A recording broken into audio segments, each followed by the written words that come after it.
Knights versus the Wildcats. I'm betting on the one with the sword.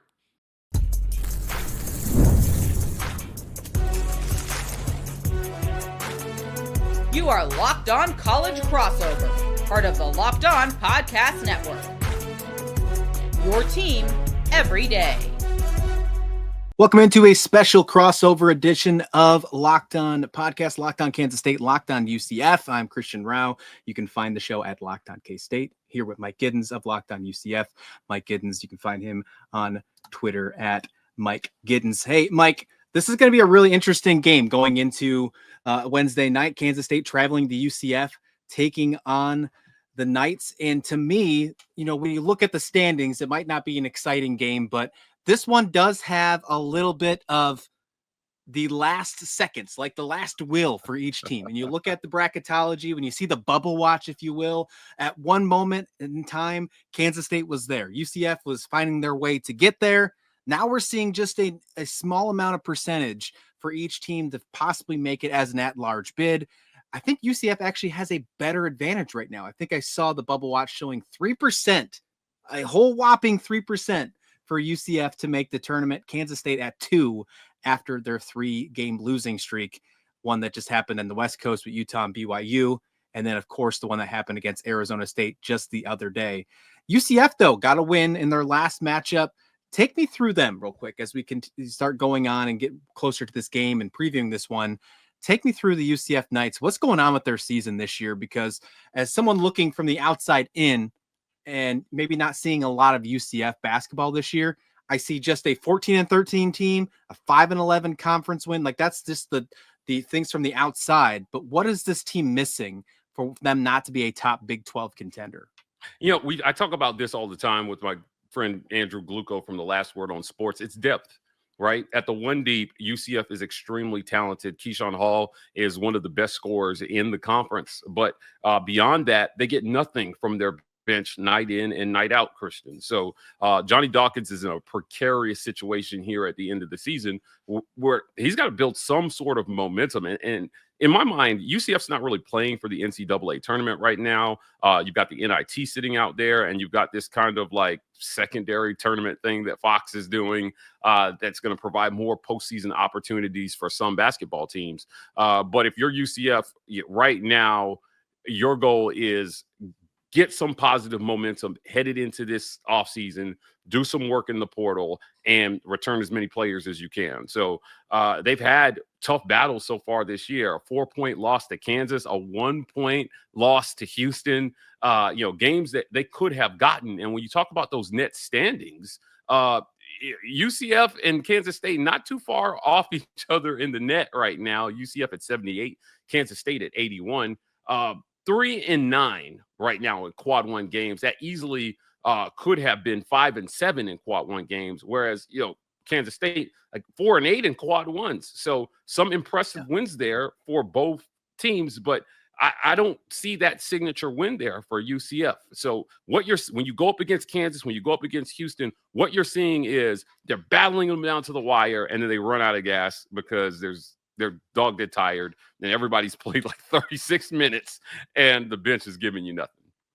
Yeah, I could see this one being a track meet for sure. I've seen that a couple times with Kansas State this past season, watching them play certain types of basketball and them having to go, multiple minutes, as you mentioned, and running out of just actual gas. And Kansas State found themselves lucky on a couple of those quad one wins, if you will. They did have a really great game against Iowa State in Iowa. They played well against Kansas the second time around in Manhattan, but they didn't play well against Houston. Something that you did with UCF. I mean, if you go back to that game, UCF only lost to Houston, as you mentioned, 69-68. Not many people even put 68 points on Houston this year. That is a huge win alone. And if you can find a way to get momentum from that, now obviously that happened about over a month ago now, but if you can find a way to get little victories from that, I think that's a good win for UCF moving forward. The two things that come to my mind as of recent, Mike, and I'm sure this is probably something you've talked about over on your show, is obviously you guys gave the first win to the Big 12 to Colorado just a few weeks ago. Yeah, that was obviously not a great feeling, but that happened. But then you turn around and get a win against Utah, and it's the final final game for Utah for Craig Smith before they let him go. So you got at least that little notch on your belt as well. Now you go and take on Kansas State. You host them, a team that has had ups and downs. We were talking before the show, and what I think about Kansas State this year is they have played to be some of the worst basketball I think I've ever seen Kansas State play this season. Then for about a 6-game stretch, and I think many can agree with me, they were the best team in the country. I mean, we saw other media outlets talk about how great this team was. We saw national media talking about how Kansas State could not only be a bubble team, but find themselves in the tournament after beating teams like Iowa State, like Kansas, like West Virginia, some ranked teams in that 6-game stretch. Then the West Coast came along. BYU turned into that team, which obviously I think BYU is going to be a really fun team. We're going to have to talk about the conference here in a minute. And Utah, we couldn't take care of Utah last week. Arizona State came down, and now you find this team back down into the bottom of the Big 12 standings. This game on Wednesday night, I think, has a small opportunity to, one, it's going to probably help with some seeding in the Big 12 tournament. But I think you and I both can agree that when it's all said and done here, between both these teams, this win's not going to change much for their resume for an at-large bid. And it's probably when it's probably meaning that both these teams have to win it all in Kansas City. Yeah, look, you are what your regular season says you are in terms of how the committee views tournament seeding. So you're absolutely right. The only thing that changes the math for either team is winning the Big 12 tournament and getting that auto qualifier bid.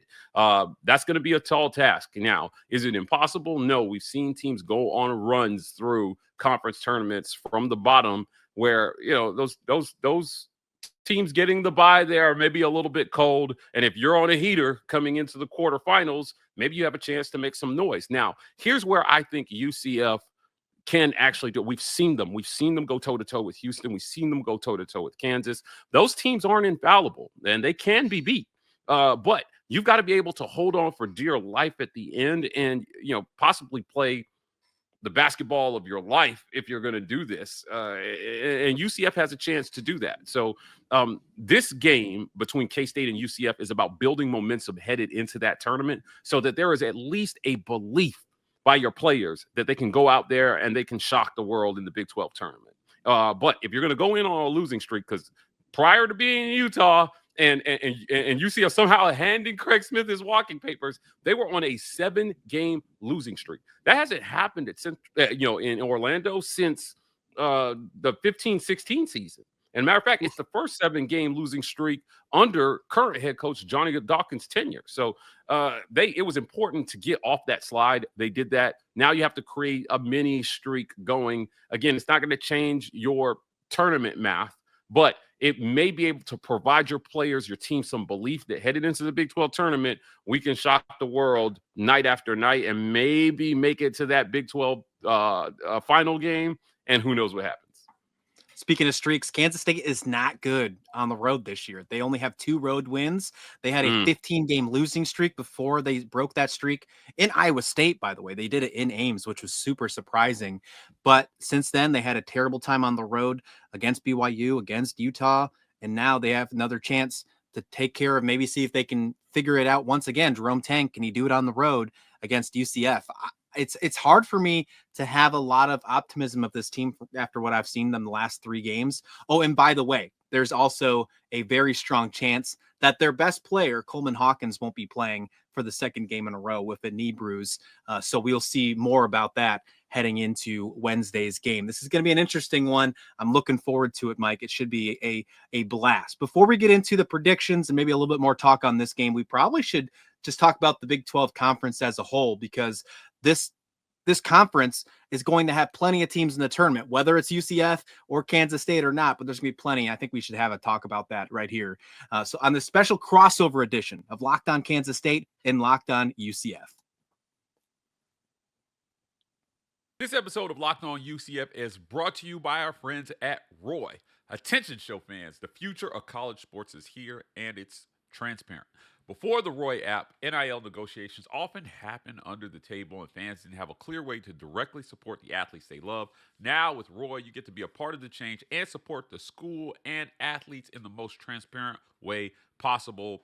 Roy, the NIL app, allows you to choose the player you want to support, decide how much to contribute, and receive exclusive content from the UCF Athletes U Back. The best part is your players transfer, you get your money back. It's a risk-free way to show your support.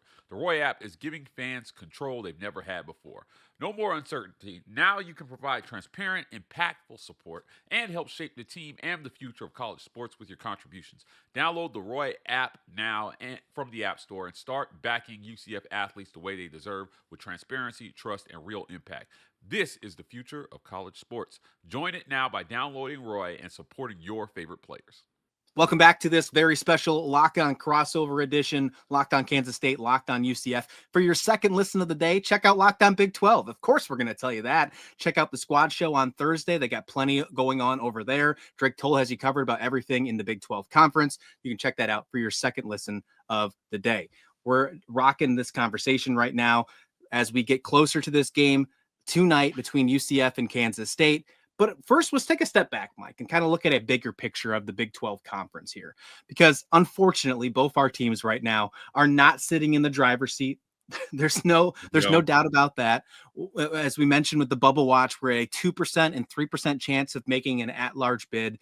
We both know that if they want to make a March Madness tournament, they're probably going to have to win it all and make a huge run in Kansas City in the Big 12 tournament championship. But with that being said, there are plenty of really good squads this year in the Big 12. You talk about Houston already, a team that UCF only lost by 1. Kansas State didn't have a single chance in that one. I thought Houston outmatched them in every single facet of the game when they played. You have Iowa State, who's a really good team this year, Texas Tech. There's a lot of really good teams, and I'm pretty sure that we saw multiple of them. I think we saw 3 or 4 of them in the top 10 in the net rankings in the last rankings that just came out. What's your overall take of this conference right now as we're getting closer to March and getting into the greatest month of college basketball? Looking at that top 10 of the net rankings, like you said, Houston sitting at number 3 currently, Texas Tech at 7, Iowa State at 8, Arizona at 9. So like you said, the Big 12 has got some marquee programs here. But in terms of the current bracketology, Houston just outside the 1 seed in that 2 seed. I think they end up being a 1 seed when it's all said and done, Christian, because there are 3 SEC teams in the 1 seed slots right now. As we're recording this, Florida just fell to Georgia. And Alabama is in that 1 seed slot as well, too. And those teams have to play each other. So I think by process of elimination, the SEC is going to eliminate one of those teams. The other team is Auburn. I think they're the number 1 overall seed in the tournament at this point. Nothing changes there. But Houston rises to a 1 seed in my book. In the 3 seed category, you've got Iowa State sitting there. And then in 4 seed territory, there's Arizona and there's Kansas and there's Texas Tech. So plenty of marquee opportunities for the Big 12, I think, here in the tournament. And look, maybe even a little underrated as a conference coming into this one. Now, there's a lot of focus on the SEC right now, possibly putting 10 to 12, maybe even 13 teams into the NCAA tournament. But the Big 12 consistently makes noise going deep into the tournament. And I think this is why they're one of the best basketball tournaments in the country. Yeah, that phone call right there was Brett Yormark calling you and saying, hey, stop talking about the SEC. He was probably saying ESPN already does that enough. Don't do that on this show, please. No, I'm with you, though. I think that it's going to come down to being the Big 12 and the SEC when it's all said and done. I would not be shocked if 3 of the 4 teams of the Final 4 are Big 12 and SEC teams. Like I'm not afraid to make that assumption right now, and that'd probably be good odds if you had to play that game.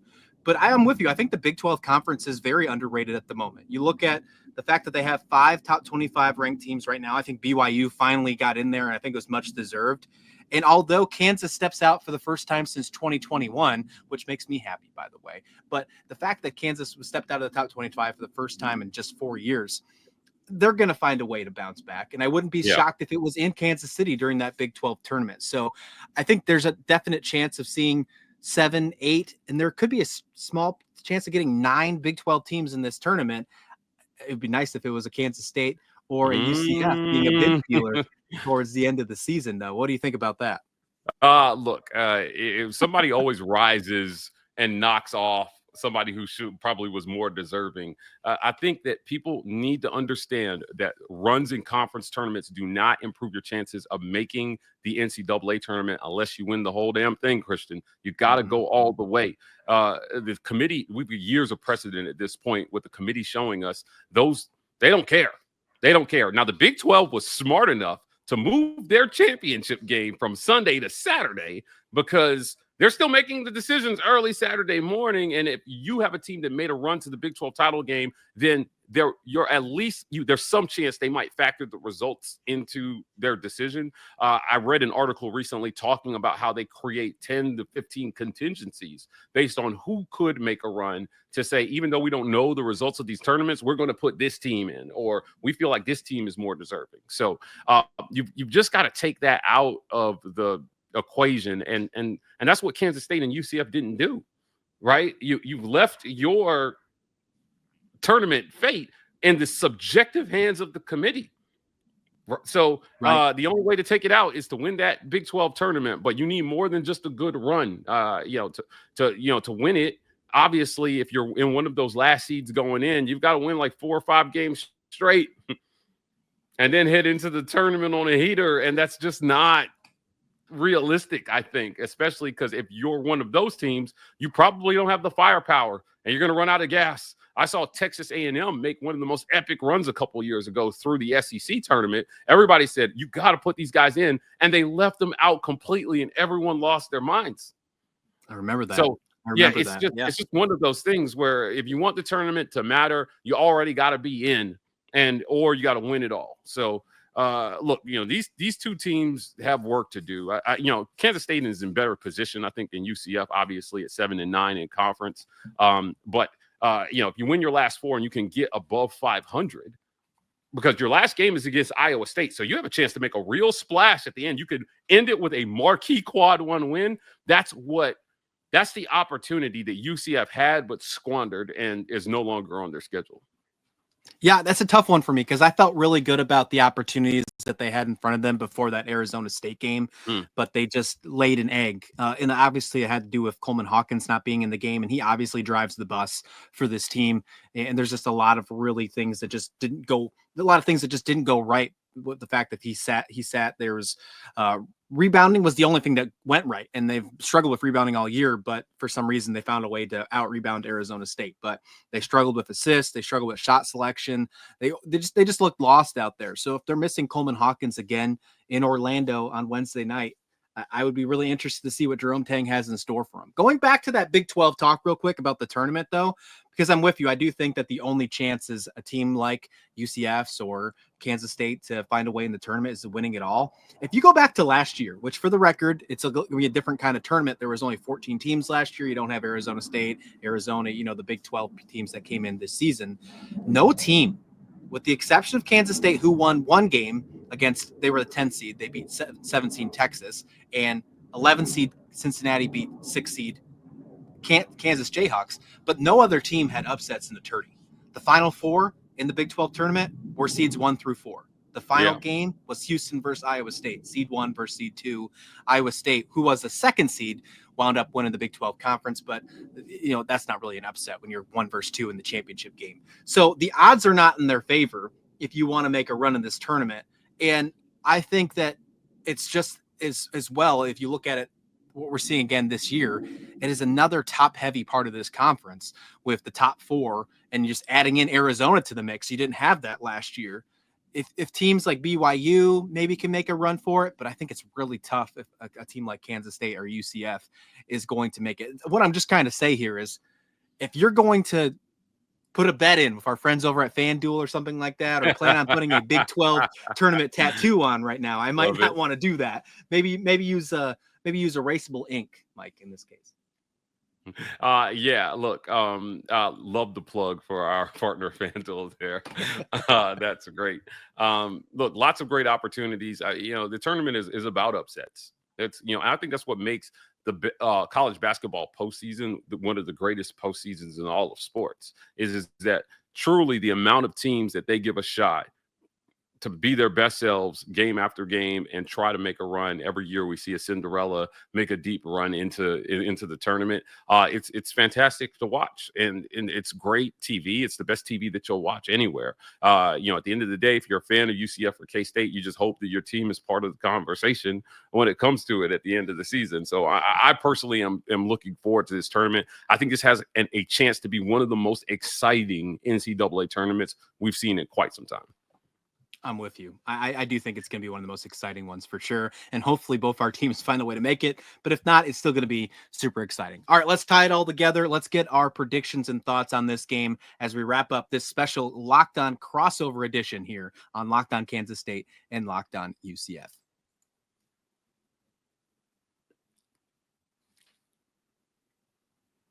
And welcome back. Let's get your predictions right now. We didn't talk about it, but they played last year, of course, because it was the first time UCF was in the Big 12. Kansas State won the game 77-52. Now, obviously, a lot of things have changed between both of those teams. A lot of transfers left for Kansas State. So I don't even know if you can really take any of that in consideration this year because Kansas State is a completely different basketball team. I'm not sure if that's the same for UCF, but it definitely certainly feels that way. I'm also with you by the fact and agree with you how you said at the beginning of this show that you think that they need momentum. UCF needs momentum to bring back as many players as they possibly can to reload and get ready to go for next season. That's the same boat that I feel that I'm in right now for Kansas State. There are multiple players with the exception of maybe a Coleman, Hawkins, David Gasson, who are going to be moving on. There are plenty of players that can return back for Kansas State in 2025 to 6, however you want to call that, with Doug McDaniel, with Brennan Hawson. And there's just a lot of exciting players that I would like to see stick around with this squad. The transfer portal became one of those things where it was a hit and miss kind of situation for Kansas State this year because they finally spent a lot of money, Mike, bringing in guys like Coleman, Hawkins. And a lot of people thought this team was going to make a deep run into the tournament, and it obviously did not pan out that way. Does UCF, do you feel like that's the same boat they're in, or do you feel like they're maybe one step farther behind or forward? How do you feel like that before I get your predictions for today's show? Oh, well, Johnny Dawkins is coaching for his job. So let's start there. This is he's got to have something positive for him headed into this offseason. Current AD, Terry Mohajer, he didn't hire him. He didn't hire this guy, but, he stuck with him so far. Fan sentiment is starting to turn on him, and he's got to find a way to bolster this roster. Now, you talked about the portal. Well, not only has the portal changed college basketball, but NIL has also changed college basketball. And we're seeing big changes come to NIL here in a couple months with schools potentially taking over the NIL process directly, collectives either dissolving and going away or being absorbed into the university financial structure. And you're going to have to spend money to compete. Lots of great questions about, or do we institute salary caps and how do we even it out across the playing field? Does this make the current NCAA obsolete? Do you even need them as a governing body for college sports if, this has become mini pros? What is the best structure? So, looking at it, UCF is in a position where there's talent in Orlando. Christian, there's talent there.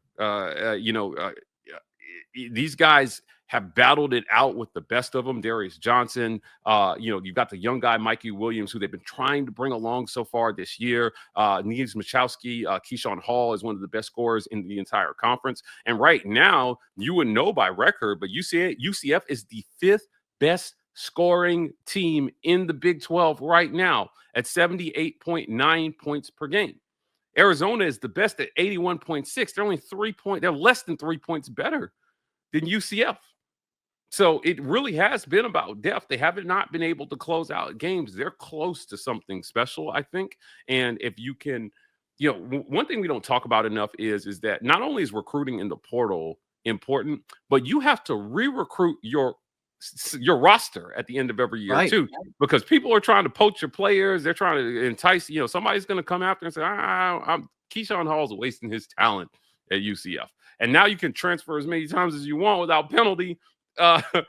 You've got to sell to him, you know what? Your talent is not wasted here believe in the vision that we have for UCF basketball and continue to carry the UCF Knights flag into next season. It's a really, really difficult job for coaches. So I think that's what encompasses UCF's position right now. Is there's a ton of work to do on like Dawkins is going to be fighting battles on like 3 or 4 different fronts this offseason. And it starts with winning games down the stretch and maybe making some sort of run in the Big 12 tournament that does not get you into the tournament, but is a sign to your fan base, your alumni base, your donor base, the people who are going to be giving those NIL dollars, that you have this program headed the right direction. And this year was an aberration and an anomaly. Yeah, and you can make statement wins, to be completely honest, with the rest of your schedule before the Big 12 tournament play. This Kansas State game, obviously, although they're on a down year, they have quad 1 wins, so you can take that to the bank and say they have been a good team in the past. Winning against a coach like Jerome Tang, that's a win. TCU hasn't been a slouch this year. Oklahoma State's had their ups and downs, and West Virginia was ranked at one point. So, like, there's an opportunity if you can find a way to gain some momentum and build off that Utah win. Yeah, I think you're right. I think there's a lot of things to be happy about heading into Kansas City for the Big 12 tournament, whether that means a March Madness bid or not. Who's the one player that you are looking at right now, knowing that Kansas State right now could be maybe out? Coleman Hawkins probably not going to play on Wednesday. I'm doubting it. I haven't heard otherwise, but I'm doubting it just based on the way that Coach Tang talked about him in the press conference after the Arizona State game. He talked about how he's planning on, going day by day without him. So with that being said, you have a game plan that we don't know what's going to work with Kansas State. It obviously didn't work against Arizona State. If you're UCF right now, who is the X factor that can take them to win this basketball game on Wednesday night? I'm always stuck between Keyshawn Hall and Darius Johnson. But at the end of the day, it's Keyshawn Hall. It's Keyshawn Hall, and it's Keyshawn Hall again. He is the conference's leading scorer right now. This is why I'm telling you, again, there's talent there. Darius Johnson is the 11th best scorer. So you have, and there's some ties there. So, I'm gonna shove Darius into the top 10. We'll just say he's a top 10 scorer. Go for it. Right. You've got 2 top 10 scorers on your team, and your squad is where you're at. So you've got talent. You just don't have depth. There's nobody behind them right now that can, hold the game down and spell those guys. Keyshawn Hall's averaging almost 33 minutes per game. He's exhausted at the end of games, and just under 19 points per game. It's Keyshawn Hall. You go as he goes. If he can't score, you're going to be in trouble. And I think that's what it boils down to. You're at your best when the conference's best scorer is doing what the conference's best scorer does. So that's where I see that. I'm so excited to see the all Big Ten squad when it's all said and done, who gets first team, second team, because I think there's going to be some surprises on there, but I think they're going to be well worthwhile. A guy like Hall, I think David Gasson deserves to be on there as well. I'm really excited to see that when that is announced. I'm going with Doug McDaniel, because Doug McDaniel, if there's no Coleman Hawkins, he has to lead the charge. He has to be a better shooter. He's got to be a better facilitator. He's got to be the guy that leads this Kansas State offense to actually show a pulse, to actually show some sort of rhythm. Brennan Hawson, if he can shoot, great 3-4 3-pointers and get them going on the 3-point line and not shoot 18% from 3 points like they did in the last game, that obviously helps. But Doug McDaniel has to be that guy to step forward for Kansas State. With that being said, Kansas State has 4 games left this season. As much as it kills me to say that, me trying to be optimistic in this one, and as much as I haven't felt great about the last 3 games, I'm going to lean Kansas State here and think they take this win from you, Mike, because I think they have a small chance of still getting to the tournament if they can win out. Obviously, that Iowa State game means so much, but it starts with game 1, and it starts in Orlando. Look, I'm inclined to agree with you, but I'm not. The UCF Knights, he just took down the Utah Utes, and I just told you Keyshawn Hall is going to do what Keyshawn Hall does. I think that UCF is the more desperate team coming into this matchup. I think they showed that in this one. Again, if they hit their averages, if both teams hit their averages, then Kansas State's going to have a hard time in this one, I think, personally. So I'm going with the Knights here. I know that's the homer pick, but I believe the stats are on my side. The stat gods are on my side, Christian. It's hard to disagree with you there. Mike Giddens, Locked On UCF. That's where you can find him. All the great stuff from the UCF Knights. Make sure you subscribe for them if you're listening to the Kansas State squad, Kansas State side. And hey, Knights fans, if you want some Kansas State stuff coming in for college football season as well, you can check out Locked On Kansas State. Thanks, Mike. This was a good time. Thanks for having me. Please like the video. Please subscribe. This has been a Locked On crossover.